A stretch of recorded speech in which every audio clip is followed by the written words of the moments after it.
جنگ صفین،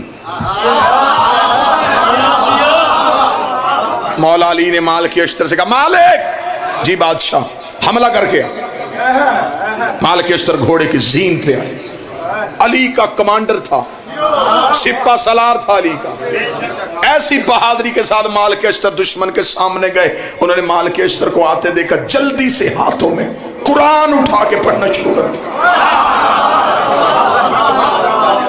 اب نظر مالک اشتر پہ اور تیز تیز قرآن، بالکل مالک اشتر سر پہ پہنچے، انہیں قرآن پڑھتے دیکھا، مالک نے گھوڑا پیچھے کیا، علی نے مالک اشتر کو واپس آتے ہوئے دیکھا، دو علموں کے درمیان کھڑا ہو کے گفتگو کر رہا ہوں، علی نے مالک اشتر کو واپس پلٹتے ہوئے دیکھا، علی کی واضح مالک حملہ کیوں نہیں کر کے آئے؟ مالک اشتر کی واضح مولت کرنے تو حملہ گیا تھا، وہ قرآن پڑھ رہے تھے، میں واپس آ گیا، یہ تلاوت سے فارغ ہوتے ہیں تو میں حملہ کر دیتا ہوں۔ علی بجلی کسی تیزی سے گھوڑے کی سین پہ آئے، علی نے ذوالفقار کو ہوا میں نکالا، مالک اشتر کی واضح مولا آپ کہاں جا رہے ہیں؟ فرمایا ان پہ حملہ کرنے کے لیے۔ اس کا مولا قرآن پڑھے ہیں، فرمایا قسم ہے اس خدا کی جس کے قبضۂ قدرت میں علی کی ولایت ہے، قرآن ان کے حلقوں میں اٹکا ہوا ہے، قرآن ان کی گردنوں میں پھنسا ہوا ہے۔ اس کا مولا ایسے قاری بھی ہوتے ہیں جو قرآن پڑھے اور قرآن حلق میں رک جائے۔ فرمائے مالک تو نے نبی کی حدیث نہیں سنی، القرآن علی و علی ما القرآن، قرآن علی کے ساتھ ہے، علی قرآن کے ساتھ ہے۔ قیامت تک جب بھی کوئی قاری قرآن پڑھے گا، قرآن حلق میں رک کے دیکھے گا، اگر دل میں علی ہوا تو اتر جائے گا، ورنہ حلق میں پھنس جائے۔ بسم اللہ۔ قرآن دل میں اترتا ہے اگر علی ہو، علی نہیں تو قرآن یہاں رک جائے گا، پھنس جاتا ہے قرآن۔ اب میں ایک بات کرنے لگا، یوں ہوا کے جھونکے کی طرح گزرنے لگا۔ مولا نے فرمایا اگر دل میں علی نہ ہو، قرآن حلق میں پھنس جاتا ہے، حلق میں کوئی چیز پھنس جائے، آنکھیں باہر آ جاتی ہیں اور پھر اندھا ہو جاتا ہے۔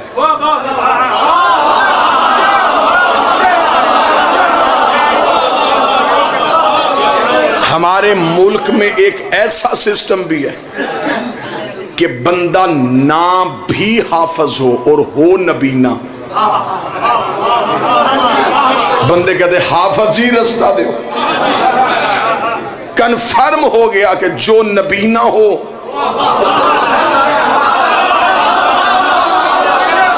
وہ حافظ ہوتا ہے۔ قبلہ مبلغ اعظم مولانا اسماعیل علیہ مقامہ سے ایک مولوی نے کہا تھا، مولوی اسماعیل شیعوں میں حافظ کیوں نہیں ہوتے؟ انہوں نے کہا حافظ ہیں، اندھے کوئی نہیں۔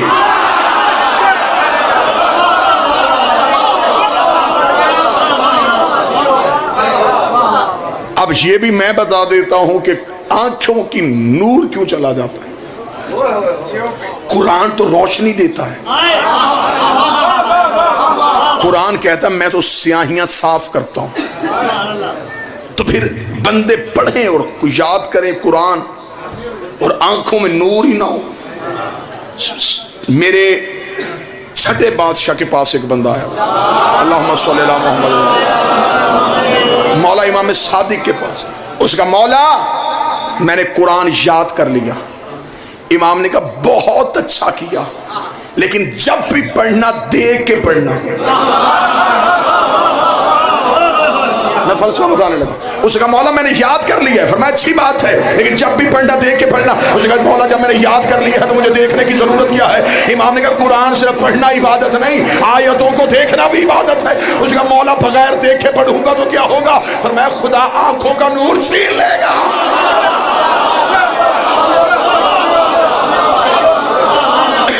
پورے قرآن میں مجھے ایک آیت بتاؤ جس میں اللہ نے کہا ہو کہ میرے قرآن کو حفظ کرو، ایک آیت بتاؤ، کہیں بھی حفظ کا حکم نہیں۔ افلا یتدبرون، اس میں تدبر کرو، اس میں عقل کرو، اسے سمجھو۔ قرآن رٹنے کے لیے نہیں آیا، قرآن سمجھنے کے لیے۔ بندوں نے قرآن سمجھ کے پڑھا ہوتا تو الف لام میم کا ترجمہ بھی آ جاتا۔ الف لام میم الف لام را، یہ جی کیا ہیں؟ یہ حروف مقطعات ہیں، ان کا علم اللہ نے کسی کو دیا ہی نہیں، تو جب اللہ نے دیے نہیں تو پھر اللہ نے قرآن میں رکھے کیوں؟ کہتے جی اس کے معنی چھپے ہوئے ہیں، پھر یہ بھی تو ماننا کہ کوئی وارث بھی چھپا ہوا ہے۔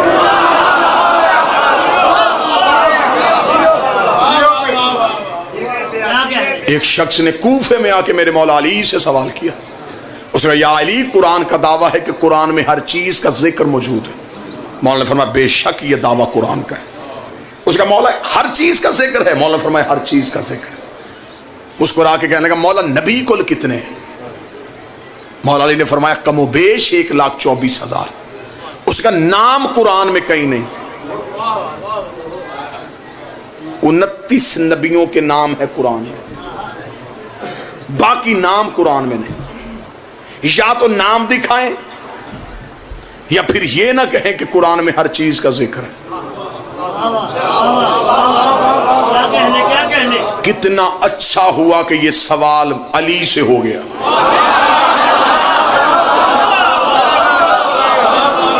جواب ہم تک پہنچ گیا۔ کسی جاہل سے ہوتا تو یا نبی 29 ہو جانے تھے یا ایک آیت کم ہو جانی تھی۔ جاہل سے جواب میں پھر یہی ملنا تھا۔ بڑا اچھا ہوا یہ سوال علی سے ہو گیا۔ اب سوال کس پہ ہوا؟ اس پہ جو مالک ہے کل کا۔ جی بڑی روحانیت مجلس میں، بڑا عرفان مجلس میں لفظ سننا، جب یہ سوال ہوا نا مولا سے کہ مولا 29 نبیوں کے علاوہ نام کوئی نہیں ہے، علی مسکرائے۔ سرکار دعا فرمائے۔ مسجد کے باہر ایک نیم کا درخت تھا، نیم کے درخت میں جو پھل لگا ہوتا ہے کامران جی اسے کہتے ہیں نبولی۔ علی نے اس صحابی سے کہا وہ نبولی توڑ کے لا۔ وہ سجدے کرو امام کیسا ہے۔ اس نے کہا کہ نبیوں کے نام قرآن میں نہیں۔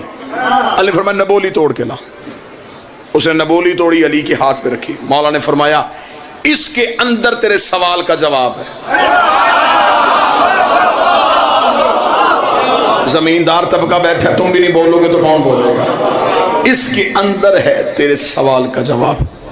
اس نے کہا میں نے کہا تھا کہ نبیوں کے نام قرآن میں نہیں، آپ مجھے نبولی دکھا رہے ہیں۔ اللہ نے فرمایا اب میں تجھ پہ سوال کرتا ہوں، یہ کیا ہے؟ اس نے کہا نبولی۔ مولا نے فرمایا اگر اسے زمین میں دفن کر دو اس سے کیا نکلے گا؟ اس نے کہا نیم کا درخت۔ مولا نے فرمایا اس کے اندر ٹہنیاں بھی ہوں گی، پتے بھی ہوں گے، شاخیں بھی ہوں گی، مولا ہوں گی۔ فرمایا اس کے اندر پورا درخت ہے، دکھا۔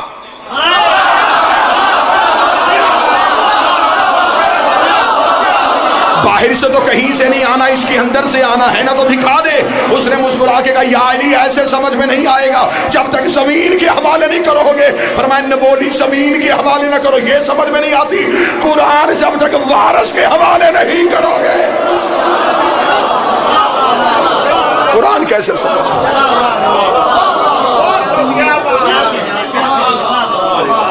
قرآن کے اندر